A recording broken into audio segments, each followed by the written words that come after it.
Do you know the difference between a diet and an eating lifestyle? Hey, Jason here, and I've been working on Attitude, which is the self-study program I've been doing with Bob Proctor around the success puzzle, and I've been really focusing in on attitude specifically than other areas, because one of the things he's saying this is that this is the first step to actually changing your life. So I was like, if attitude is the first step to changing my life in every area of my life, then I really need to have a good understanding on it. So I've been going over just this part for like 2 weeks now, I believe. And so let's go over the definition that they say for attitude. Our attitude is the composite of our thoughts, our feelings, and actions, which in turn produces our results. And so today I want to really talk about it, attitude, and from a health perspective. So it's interesting because I was watching a YouTube video today, and there was a guy, he's in another country, and real good guy. He had a health scare, and he talked about it openly, which I really give him kudos for that. And he's been trying to figure out how to eat healthier, live a healthier life, and just be healthier all around, and which is really great. However, I was seeing how he's struggling with certain things, and how there were certain things that he was doing that may be actually impeding his level of success. And so that's why I wanted to really talk about what is the difference between diet and an eating lifestyle. Because most of the times we're not aware of this, and even doctors make the mistake of trying to prescribe us a diet when it's actually an eating lifestyle that we need to be prescribed and change the way we're eating. And so what is a diet? A diet is when you temporarily take control of your habits, and it's your habits around eating, because you're usually doing something that's restrictive. That's why most diets, they either restrict calories or restrict a certain micro or macronutrient. They're restrictive, and because they're restrictive, you're naturally not able to do these for long periods of time. So they're just temporary control of your habits. So because they're just temporary control, you didn't actually replace a bad habit with a good, healthy habit. And so really think about that, because that's the key. And if you someone who's have problems yo-yo dieting, look, I was there. I tell you, when I didn't get to 600 pounds for no reason. I was yo-yo dieting because I didn't know what I was doing. I kept thinking a diet was the answer, when the answer was changing my eating lifestyle. And I'm living proof. And if you've seen my pictures through the internet, even my videos through YouTube, you can see as I have control over my eating lifestyle, it keeps me in a very certain narrow box, which feels good for a change. And so because of this mistake where most of us are prescribing a diet for eating instead of an eating lifestyle, we're making a lot of mistakes over and over. And I'm gonna tell you the three things that eating lifestyle does. And this is why the eating lifestyle is what you really wanna be focused on, because it's the understanding of these three areas. It's your food home, it's how you're feeling after you eat, and the activities you're doing. And the reason why I say it's those three areas, and your food home is, most people are not aware that there's only about 5 to 7 specific foods that we eat each and every day of our life. We don't eat too many things off. And now we're not counting like slushies or different desserts, stuff like this. We're talking about actual food. If you're looking at it from an actual food perspective, most people are eating either the standard American diet or some form of keto or low carb diet. That's how most people are eating in the world. That's just how it is. I know a lot of people want to argue with me on that one, but that's just the truth. Like, as someone who's been traveling the world, seeing and living in different countries, like, most people are not aware of how much macro and micronutrients they're eating in certain specific areas. We all don't really know that. And people in America, like, the American sized meals are like 2 times, 3 times most meals in other countries. So that shows you, like, a lot of people are not aware of how much they're actually eating and of what. Because a lot of different things have been getting a bad rap, and it's not true. And so that's why you want to know your food home. If you don't know your food home, you can never really have an understanding of what you're eating, so you don't know what to replace. And this is one of the things that was very key for me.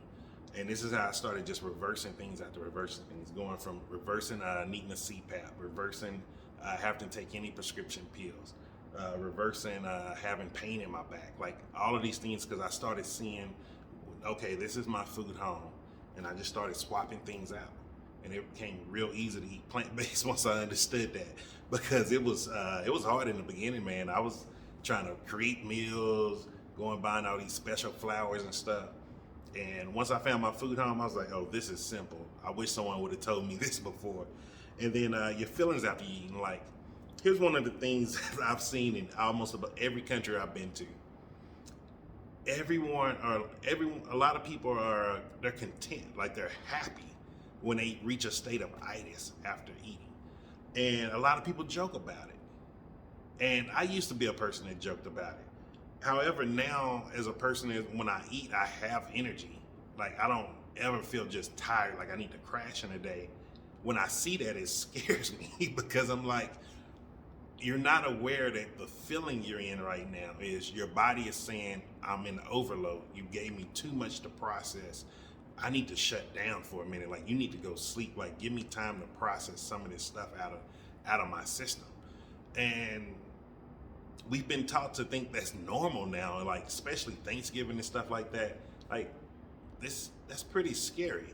And then if you're not aware of your feelings after eating, like, that can be really detrimental to you being able to get healthier, because you're gonna naturally start being like, oh, healthy food is nasty. Like, how many people say that? I was guilty of it. Like, let's be honest here. Oh, healthy food is expensive. I was guilty of that one. It's not that expensive. There are even box programs. You can get meal delivery programs that are real cheap. Like, here in South Africa, in Johannesburg, I think it comes to $180 a month, and I get 40 meals delivered to me for the whole month. In all honesty, like, I think my next 10 meals come tomorrow, and I still maybe have 6 or 7 meals in there, like, because it's so much food, and also, like, it's so filling because it's real food. I don't eat as much, and so it's cheap for me. Like, it's really cheap for me.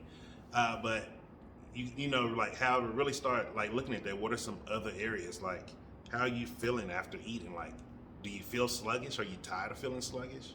And then the last one is, what are your activities?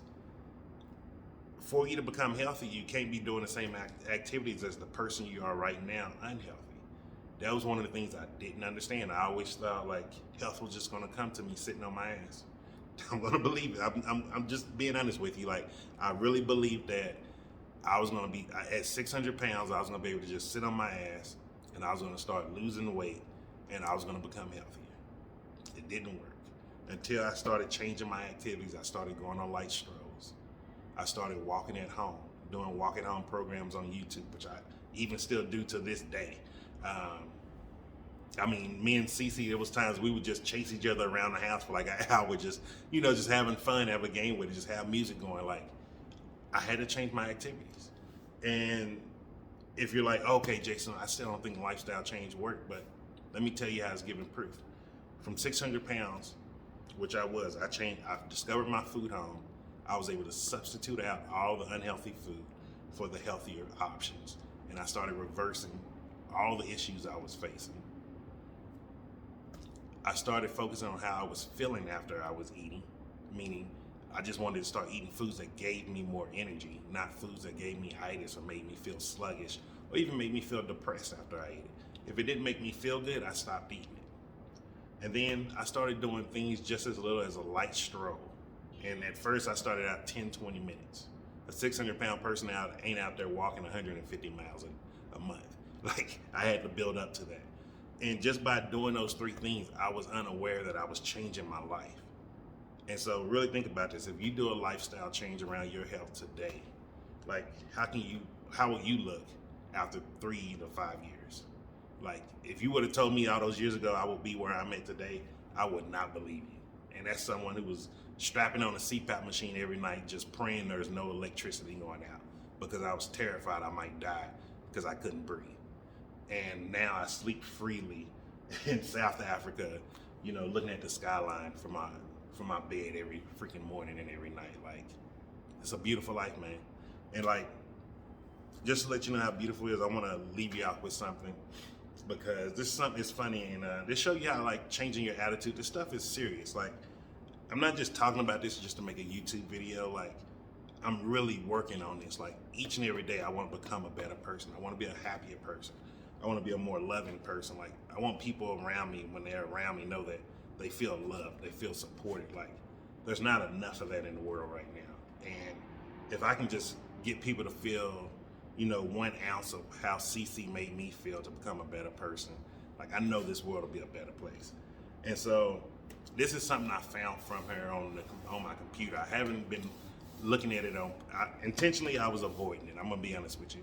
So I think it's September, so it's 9. So it's been 8 months now. I've been avoiding this, and I finally was able to look at it today. And it said, life isn't about waiting for the storm to pass. It's about learning to dance in the rain.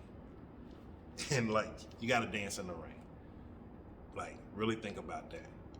Are you waiting for the storm to pass? Or are you dancing in the rain and getting what you want in life right now and living the best life possible? And so, just want to leave you with those words from CC. Have a great day.